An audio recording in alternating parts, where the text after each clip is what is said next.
एक छोटे से गांव के किनारे मिट्टी से बनी एक छोटी सी झोपड़ी थी। उस झोपड़ी में रहते थे रमेश, उसकी पत्नी सीता और उनका 8 साल का बेटा चिंटू।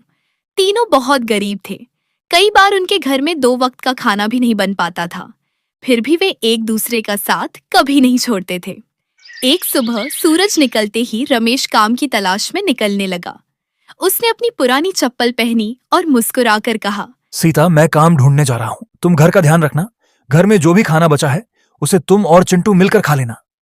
मैं जल्द ही वापस आऊंगा। आप बिल्कुल चिंता मत कीजिए, मैं घर का पूरा ध्यान रखूंगी।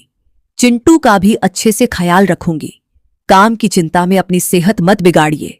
हम दोनों आपका इंतजार करेंगे। चिंटू दौड़कर अपने पिता से लिपट गया और बोला, पिताजी, आप जल्दी घर आना। मैं आपका इंतजार करूंगा और आपके साथ ही खाना खाऊंगा। रमेश ने बेटे के सिर पर हाथ फेरा और भारी मन से वहां से चल पड़ा। पूरा दिन रमेश गांव-गांव भटकता रहा। किसी ने कहा कि काम नहीं है, तो किसी ने उसे अगले दिन आने को कह दिया। अरे भाई, मैं तुम्हें क्या काम दूं? मेरी तो खुद की दुकान ठीक से नहीं चल रही। ग्राहक पहले से भी बहुत कम हो गए हैं। अभी फिलहाल कोई काम नहीं है। तुम कहीं और पूछ लो। थका हारा रमेश जब लौट रहा था, तभी उसे रास्ते में एक किसान मिला।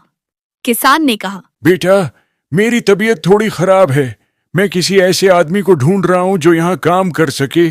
अगर तुम मेहनत से काम करोगे तो मैं तुम्हें अच्छे पैसे दूंगा। मैं काम करने के लिए तैयार हूँ। मुझे काम की बहुत जरूरत है। मैं मेहनत और ईमानदारी से अपना हर काम करूंगा। रमेश ने बिना देर किए काम शुरू कर दिया। उसने पूरे मन से मेहनत की।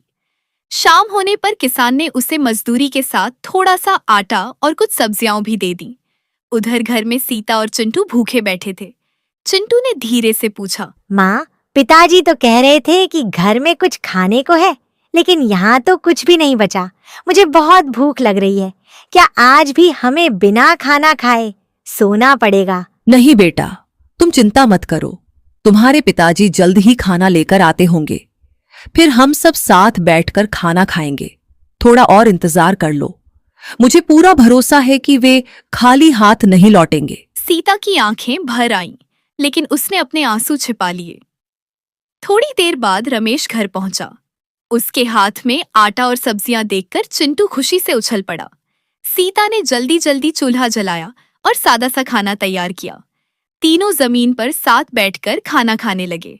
वह खाना बहुत साधारण था, लेकिन उसमें मेहनत की मिठास और परिवार के प्यार की गर्माहट थी। अगले दिन से रमेश को किसान के खेत में रोज काम मिलने लगा। धीरे धीरे घर की हालत सुधरने लगी। सीता ने भी खाली समय में टोकरी बनाना शुरू कर दिया, जिन्हें वह साप्ताहिक बाजार में बेच आती थी। चिंटू मन लगाकर पढ़ाई करता और स्कूल से लौटकर अपने माता पिता की छोटी छोटी मदद भी करता। कई साल बीत गए। मेहनत और ईमानदारी का फल मिलने लगा। रमेश ने थोड़ा थोड़ा पैसा बचाकर अपनी झोपड़ी की जगह एक छोटा सा पक्का घर बनवा लिया। सीता का चेहरा अब पहले से ज्यादा खुश रहने लगा। एक शाम तीनों अपने नए घर के बाहर बैठे थे। रमेश मुस्कुराकर बोला, देखा सीता, अब हमने अपना पक्का घर भी बना लिया। कितना अच्छा हुआ ना। मुझे उस खेत में रोज काम मिलने लगा। वह बूढ़ा आदमी सच में बहुत भला इंसान है। हाँ, तुम सही कह रहे हो। पहले हम सूखी रोटी खाकर ही गुजारा किया करते थे। अब हम हर रोज अच्छा और स्वादिष्ट खाना खाते हैं। कभी शाही पनीर बनता है तो कभी कड़ी चावल। चिंटू ने दोनों का हाथ पकड़कर कहा, पापा, देखना, एक दिन जब मैं बड़ा हो जाऊंगा तो आपकी तरह मेहनत करके कमाऊंगा। मैं इससे भी बहुत बड़ा घर बनाऊंगा। तभी गांव का डाकिया उनके घर आया और बोला, रमेश, तुम्हारे लिए गांव से एक चिट्ठी आई है। खेत वाले बूढ़े काका को तुमसे कुछ जरूरी बात करनी है, इसलिए देर मत करना और समय मिलते ही उनसे जाकर मिल लेना। रमेश ने हैरानी से चिट्ठी ली और धीरे धीरे उसे पढ़ने लगा। चिट्ठी में लिखा था कि जिस किसान के यहाँ रमेश कई वर्षों तक काम करता रहा था, वह अब बूढ़ा हो चुका है। उसकी तबीयत ठीक नहीं रहती। उसने अपनी आधी जमीन रमेश के नाम करने का फैसला किया है, क्योंकि उसे अपने बेटों से ज्यादा भरोसा रमेश की ईमानदारी पर था। यह पढ़ते ही रमेश की आंखें भर आईं। उसने कहा, पर मैंने तो किसी इनाम की उम्मीद नहीं की थी। मैं तो बस अपना काम ईमानदारी से कर रहा था। मैं भला उनकी जमीन कैसे ले सकता हूँ? ये सब सुनकर मुझे बहुत अजीब सा महसूस हो रहा है। अगली सुबह रमेश, सीता और चिंटू किसान से मिलने पहुंचे। किसान चारपाई पर लेटा हुआ था। उन्हें देखते ही मुस्कुरा दिया। उसने रमेश का हाथ पकड़कर कहा, बेटा, दौलत से बड़ा इंसान का चरित्र होता है। तुमने बरसों से मेरे खेत में ईमानदारी और मेहनत से काम किया है, इसलिए मैंने तुम्हें अपनी जमीन में थोड़ा हिस्सा देने का सोचा है। मेरे 2 बेटे हैं, लेकिन उनमें से कोई भी मेरे लिए उतना नहीं सोचता जितना तुम मेरी फिक्र करते हो। काका, आपकी यह बात सुनकर मैं सचमुच भावुक हो गया हूँ। मैंने कभी भी आपकी सेवा या आपके खेत में काम किसी लालच के लिए नहीं किया। मैं तो आपको अपने पिता समान मानता हूँ और जो कुछ भी किया अपने फर्ज और सम्मान की भावना से किया। कुछ दिनों बाद रमेश ने उस जमीन पर खेती शुरू कर दी। सीता भी उसके साथ खेत में काम करती। चिंटू छुट्टी के दिन दोनों की मदद करता। पहली फसल बहुत अच्छी हुई। घर में पहले से ज्यादा अनाज आ गया। अब उनके यहाँ कोई भूखा नहीं सोता था।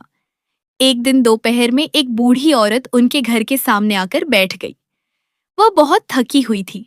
उसने धीरे से कहा, बेटा, मैंने 2 दिन से कुछ नहीं खाया है। मुझे बहुत भूख लगी है। मैं सुबह से कई लोगों के घर गई, लेकिन किसी ने मुझे खाना नहीं दिया। अगर तुम मुझे थोड़ा सा खाना दे दो तो तुम्हारा बहुत भला होगा। सीता तुरंत रसोई में गई। उसने गरम रोटियां, दाल और पानी लाकर उस औरत के सामने रख दिया। बूढ़ी औरत ने भरपेट खाना खाया और बोली, शुक्रिया बेटा, तुम्हारे हाथ के खाने में तो बहुत स्वाद है। ये भिंडी की सब्जी खाकर मजा ही आ गया। तुमने एक भूखी बूढ़ी औरत को खाना खिलाकर बहुत बड़ा उपकार किया है। तुम्हारा दिल बहुत अच्छा है। ये सब देखकर चिंटू बोला, माँ, जब हम गरीब थे तब भी आपने दूसरों को खाली हाथ नहीं लौटाया। आज भी नहीं लौटाया। हाँ बेटा, क्योंकि मुझे पता है कि भूख सबको लगती है, चाहे वह अमीर हो या फिर गरीब। भूख किसी में भेदभाव नहीं करती। इसलिए अगर हम किसी भूखे की मदद कर सकें तो हमें जरूर करनी चाहिए, क्योंकि थोड़ा सा खाना भी किसी के चेहरे पर बड़ी मुस्कान ला सकता है। धीरे धीरे रमेश का खेत पूरे गांव में सबसे अच्छा माना जाने लगा। लेकिन उसने कभी घमंड नहीं किया। वह उन मजदूरों को हमेशा पूरा मेहनताना देता जिन्हें दूसरे लोग कम पैसे देकर टाल देते थे। लोग कहते, रमेश पहले गरीब था, इसलिए उसे गरीबों का दर्द अच्छी तरह पता है। एक शाम गांव के कुछ बच्चे उनके घर के सामने खेल रहे थे। उनमें से एक बच्चा बोला, चाचा, हमारे घर में आज चूल्हा नहीं जला। हमारे पिताजी को कहीं भी काम नहीं मिला और घर में सब भूखे हैं। मैं और मेरी बहन भी सुबह से कुछ नहीं खा पाए हैं। हमें बहुत भूख लग रही है। फिक्र मत करो बच्चों, मैं भी तुम्हारे लिए कुछ इंतजाम करता हूँ। मैं किसी को इस तरह भूखा नहीं देख सकता, क्योंकि मुझे अच्छी तरह पता है कि भूख कैसी लगती है। जब पेट खाली होता है तो हर पल बहुत भारी लगता है। रमेश ने बिना देर किए अपने घर से आटा, चावल और दाल निकालकर उसके हाथ में रख दिए। चिंटू यह देखकर मुस्कुराया। उसे महसूस हुआ कि उसके पिता अब भी वही इंसान है जिनके पास कभी कुछ नहीं था, फिर भी दूसरों का दर्द समझते थे। उस रात जब तीनों सोने लगे तो रमेश ने आसमान की ओर देखा और धीरे से कहा, हमने भूख भी देखी है और आंसू भी देखे हैं, इसलिए मैं सोच रहा हूं कि अब हम किसी और परिवार को तकलीफ में नहीं देखेंगे। जो भी हमें परेशान और जरूरतमंद दिखाई देगा, हम उसकी मदद करने की कोशिश करेंगे, क्योंकि हम जानते हैं कि मुश्किल समय में किसी का छोटा सा सहारा भी कितनी बड़ी राहत बन जाता है। सीता और चिंटू ने भी उसकी बात पर हामी भरी। तुम बिल्कुल सही कह रहे हो। हमने अपने जीवन में बहुत कठिन दिन देखे हैं, इसलिए हमें दूसरों का दर्द भी अच्छी तरह समझ आता है। अगर आज हमारे पास इतना है कि हम किसी की थोड़ी मदद कर सकें। उसी दिन से उनका घर सिर्फ उनका नहीं रहा, बल्कि गांव के हर जरूरतमंद के लिए उम्मीद का घर बन गया। समय धीरे धीरे आगे बढ़ता गया। रमेश, सीता और चिंटू का जीवन अब पहले से बेहतर था, लेकिन उन्होंने कभी अपने पुराने दिन नहीं भुलाए। हर सुबह खेत पर जाने से पहले तीनों अपने घर के बाहर रखे बड़े मिट्टी के घड़े में ठंडा पानी भर देते, ताकि रास्ते से गुजरने वाला कोई भी प्यासा इंसान बिना झिझक पानी पी सके। एक दिन दोपहर की तेज धूप में एक मजदूर अपने 10 साल के बेटे के साथ वहां पहुंचा। दोनों के कपड़े धूल से भरे हुए थे और चेहरे थकान से मुरझाए हुए थे। मजदूर ने धीरे से कहा, अरे भाई, घर पर कोई है क्या? मैं बहुत दूर से पैदल चलकर आ रहा हूँ। मुझे बहुत प्यास लग रही है।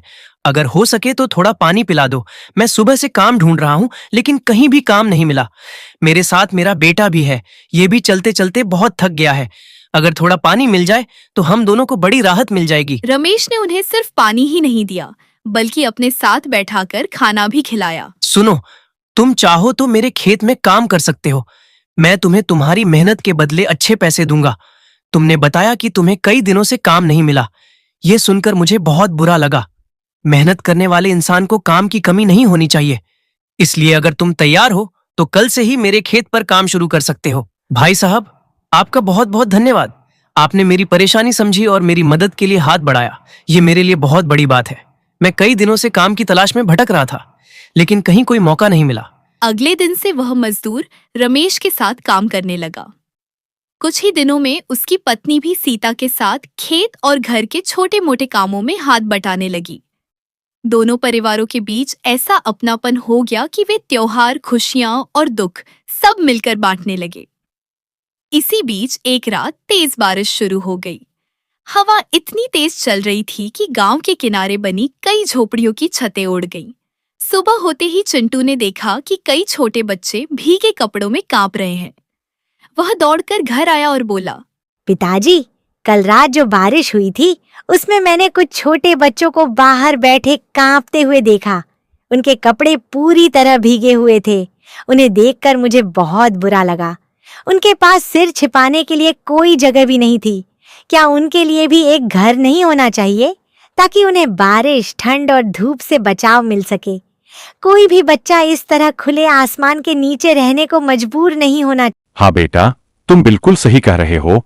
हर बच्चे को रहने के लिए एक सुरक्षित घर मिलना चाहिए, लेकिन दुनिया में बहुत से ऐसे लोग हैं जिनके पास रहने की ठीक जगह नहीं होती, इसलिए हमें जहां तक हो सके उनकी मदद करनी चाहिए। रमेश ने एक पल भी देर नहीं की। उसने अपने खेत के पास बने खाली गोदाम के दरवाजे खोल दिए। गांव के जिन परिवारों की झोपड़ियां टूट गई थीं, उन्हें वहीं रहने की जगह दे दी। सीता ने सभी के लिए गरम खिचड़ी बनाई। चिंटू और उसके दोस्त बच्चों को सूखे कपड़े और कंबल पहुंचाने लगे। कुछ दिनों बाद गांव के लोगों ने मिलकर उन गरीब परिवारों की नई झोपड़ियां बनानी शुरू कर दी। रमेश सबसे पहले ईंटें उठाता, सीता पानी लाती और चिंटू बच्चों के साथ मिट्टी और लकड़ियां इकट्ठी करता। यह देखकर गांव के दूसरे लोग भी आगे आए। देखते ही देखते सभी टूटे हुए घर फिर से खड़े हो गए। उस शाम गांव के बुजुर्गों ने पंचायत बुलाई। सबके सामने एक बुजुर्ग ने कहा, रमेश, तुमने सिर्फ अपना घर नहीं संभाला, तुमने पूरे गांव का सहारा बनकर दिखाया है। ऐसे लोग बहुत कम होते हैं। रमेश ने विनम्रता से उत्तर दिया, मैंने वही किया है जो कभी किसी ने मेरे लिए किया था। अगर उस समय मुझे सहारा न मिलता तो शायद आज मैं भी किसी को सहारा देने लायक न होता। मुझे पता है कि भूख कैसी लगती है। शायद इसी वजह से जब भी मुझे कोई भूखा दिखाई देता है तो मैं उसे बिना खाना खिलाए जाने नहीं देता, क्योंकि मैंने खुद वह दर्द महसूस किया है जब पेट खाली हो और खाने का कोई सहारा न हो। यह सुनकर पूरे गांव ने तालियां बजाईं। चिंटू अपने माता पिता को गर्व से देख रहा था। उसे समझ आ गया था कि असली अमीरी पैसे से नहीं बल्कि अच्छे कर्मों और दूसरों के चेहरे पर मुस्कान लाने से होती है। उस दिन के बाद रमेश के घर का दरवाजा कभी बंद नहीं रहता था। कोई काम मांगने आता तो उसे काम मिलता, कोई भूखा आता तो उसे खाना मिलता, कोई दुखी आता तो उसे हिम्मत मिलती। धीरे धीरे उनका छोटा सा घर पूरे गांव में उम्मीद और अपनापन की पहचान बन गया। लेकिन उन्हें यह बिल्कुल भी अंदाजा नहीं था कि जल्द ही उनकी जिंदगी में एक ऐसा मोड़ आने वाला है जो उनकी परीक्षा पहले से भी कहीं ज्यादा कठिन बना देगा। हाँ रमेश, यह सब देखकर मुझे भी बहुत खुशी होती है। पहले हमारे घर में कई बार खाने की भी चिंता रहती थी, लेकिन आज हमारे पास अच्छा भोजन है, खेती भी बहुत अच्छे से चल रही है और सबसे बड़ी बात यह है कि गांव के लोग हमारा सम्मान करते हैं जब लोग हमारे बारे में अच्छी बातें करते हैं। यह सब हमारे लिए किसी सपने से कम नहीं है। एक समय ऐसा भी था जब हमें अगले दिन के खाने की चिंता सताती थी, लेकिन आज मेहनत और ईमानदारी की बदौलत हमारी जिंदगी बदल गई है। खेत अच्छी पैदावार दे रहे हैं, घर में खुशहाली है और सबसे बड़ी बात यह है कि लोगों का भरोसा और सम्मान हमें मिला है। लेकिन हमें उन दिनों को कभी नहीं भूलना चाहिए जब हम मुश्किलों से गुजरे थे। अब मैं काम पर जा रहा हूँ। आज खेत में कुछ जरूरी काम है जिसे पूरा करना है, इसलिए मुझे थोड़ा जल्दी निकलना पड़ेगा। लेकिन तुम चिंता मत करना, मैं शाम होने से पहले ही घर वापस आने की कोशिश करूंगा। तब तक तुम घर का ध्यान रखना और चिंटू का भी ख्याल रखना।